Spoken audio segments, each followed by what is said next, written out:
Hello dear students, welcome again.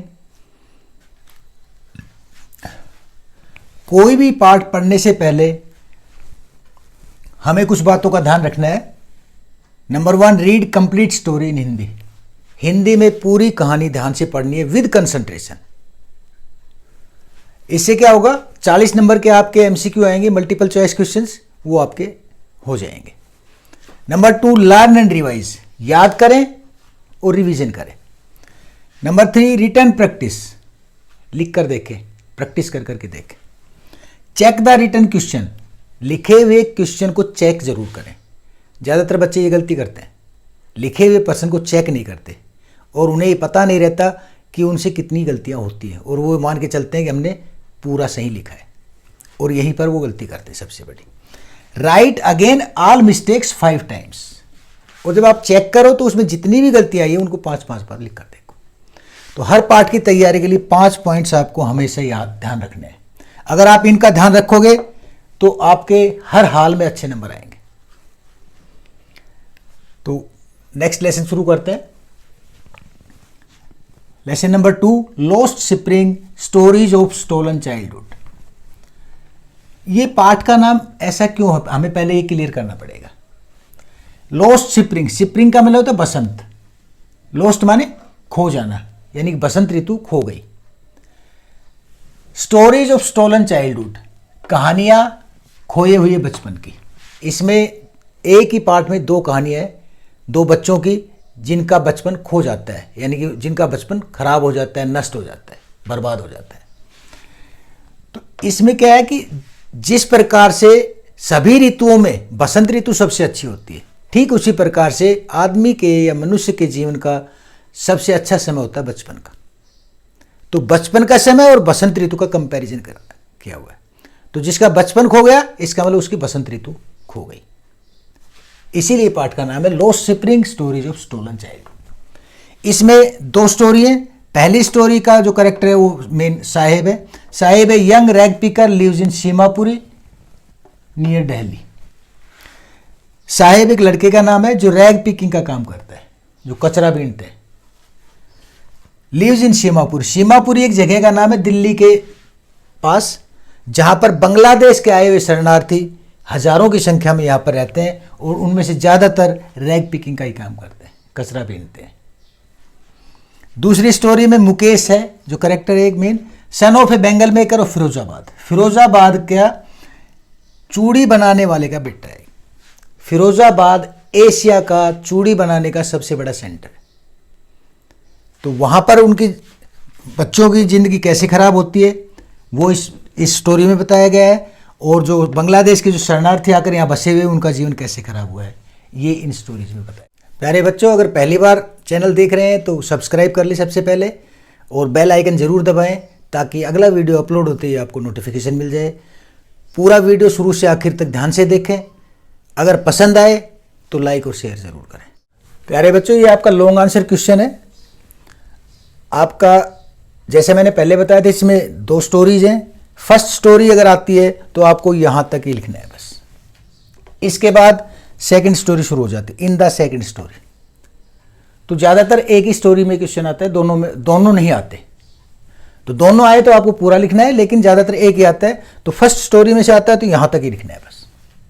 Second story आती है तो यहां से शुरू, ये ऊपर का नहीं लिखना, यहां से शुरू करना है और आखिर तक नेक्स्ट पेज तक जाएगा। लेकिन लास्ट में कंक्लूजन है। अगर आपकी फर्स्ट स्टोरी आती है तो यहां तक तो लिखना ही है आपको, उसके बाद इसमें कंक्लूजन ऐड करना है। कंक्लूजन दोनों में ऐड होगा। तो सेकंड आती है तो इसके बाद कंक्लूजन है ही, उसमें ऐड ही है। लेकिन अगर फर्स्ट स्टोरी आती है तो कंक्लूजन यहां तक लिख के इसमें कंक्लूजन ऐड करना है।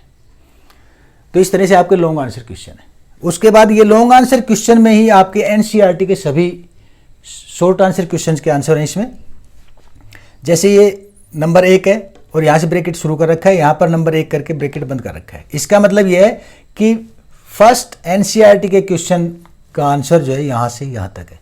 इसी तरह से एनसीईआरटी के सभी प्रश्नों के उत्तर नंबर और ब्रैकेट से दिखा रखे हैं। तो आपको ये ध्यान रखना पड़ेगा कि कौन सा क्वेश्चन कहाँ से कहाँ तक है। और जब ये क्वेश्चन आएगा तो ये किस क्वेश्चन का आंसर है वो डिस्प्ले पे आएगा आपकी स्क्रीन पे। तो आपको पता लग जाएगा कि उस क्वेश्चन का आंसर ये है। जब 2 नंबर पे आएगा तो सेकंड नंबर क्वेश्चन जो है डिस्प्ले होगा, तो आपको ये ध्यान रखना है। Summary, the story lost spring stories of stolen childhood has been written by Anees Jung. Anees जंग के द्वारा ये कहानी लिखी गई है। द राइटर टेल्स अस, लेखक हमें बताता है, अबाउट द मिजरेबल लाइफ, दयनीय जीवन के बारे में। मिजरेबल मीन्स दयनीय, ऑफ इनोसेंट चिल्ड्रन, मासूम बच्चों के दयनीय जीवन के बारे में लेखक हमें इस कहानी में बताता है। इन द फर्स्ट स्टोरी, पहली कहानी में, Saheb is a poor rag picker, Saheb एक गरीब रैग पिकर है, यानी कि कूड़ा उठाने वाला है। माइग्रेटेड फ्रॉम बांग्लादेश, बांग्लादेश से माइग्रेट हुआ है, विस्थापित हुआ है, यानी कि बांग्लादेश से है। इन 1973, 1973 में, यानी कि 1973 में बांग्लादेश में कोई आपदा आई थी जिसकी वजह से साहेब को और उसके परिवार को अपना घर छोड़कर यहाँ शरण लेनी पड़ी थी भारत में। और इस तरह के हजारों शरणार्थी सीमापुरी में, यहाँ दिल्ली के पास रहते हैं। He lives in Seemapuri near Delhi, अब वो दिल्ली के नज़दीक सीमापुरी में रहते हैं। He finds coins, rupees, rags and plastic items in the garbage, कूड़े के ढेर में उन्हें सिक्के मिल जाते हैं, कभी कभी रुपए भी मिल जाते हैं, या प्लास्टिक के कुछ आइटम मिल जाते हैं उनको। Later Saheb works on a tea stall, बाद में साहेब एक चाय की दुकान पर काम करता है। But he is not happy, लेकिन वो खुश नहीं है। बिकॉज, क्योंकि ही फाइंड्स हिमसेल्फ बाउंड, वह अपने आप को बंधन में पाता है। बंधन में कैसे? क्योंकि जब वो रैग पिकिंग का काम करता था तो वो आज़ाद था, जब उसका मन करता था तो अपना बैग उठाया, कंधे पर रखा और कूड़ा बीनने के लिए चला गया, और जब उसका मन नहीं करता था तो नहीं जाता था। लेकिन चाय की दुकान पर चाय का जो मालिक है उसकी मर्जी के हिसाब से काम करना पड़ता था उसको, तो इसलिए वो अपने आप को बंधन में पाता था। Himself bound, he feels steel canister heavier than the plastic bag on his shoulder. He feels, वह महसूस करता है, स्टील कनिस्टर, पीपा, हैवियर, भारी, than the plastic bag, plastic का बैग है उससे भारी, ऑन हिज शोल्डर, अपने कंधे पर। इसका मतलब उसे वो पीपा भारी लगता है अपने कंधे पर। He was the owner of the bag, वो बैग का मालिक खुद था पहले। Now he carries A steel canister on his shoulder, अब अपने कंधे पर वो एक स्टील का पीपा रखता है। The canister belongs to the shop owner, और कनिस्टर किसका है? दुकान के मालिक का है। So Saheb is no longer his own master, इसलिए साहेब अपना मालिक खुद नहीं है अब। इन द सेकेंड स्टोरी, दूसरी कहानी में, Mukesh is the son of A Bengal maker, Mukesh एक चूड़ी बनाने वाले का बेटा है। ऑफ फिरोजाबाद, फिरोजाबाद का, which is famous for its bangles, which माने जो, यानी कि Firozabad famous for its bangle, अपनी चूड़ियों के लिए मशहूर है। फिरोजाबाद अपनी चूड़ियों के लिए मशहूर इसलिए है क्योंकि फिरोजाबाद एशिया का चूड़ियों का सबसे बड़ा सेंटर है। बेंगल मेकर्स, चूड़ी बनाने वाले, वर्क हार्ड, कठिन परिश्रम करते हैं, in the dark and dirty place, अंधेरे और गंदी जगह पर, विदाउट एनफ एयर, बिना पर्याप्त हवा के। They work in the glass furnaces, कांच की भट्टियों में काम करते हैं। इन वेरी डिम लाइट, बहुत धीमे प्रकाश में। ऑन हाई टेम्परेचर, ज्यादा टेम्परेचर पर, ज्यादा तापमान पर। तो वो लोग कांच की भट्टियों में कम प्रकाश में अधिक तापमान में काम करते हैं। सो मैनी चिल्ड्रन, इसलिए बहुत से बच्चे, एंड मैन और आदमी, बिकम ब्लाइंड, अंधे हो जाते हैं बिफोर टाइम, इसलिए बहुत से आदमी और बच्चे समय से पहले ही अंधे हो जाते हैं।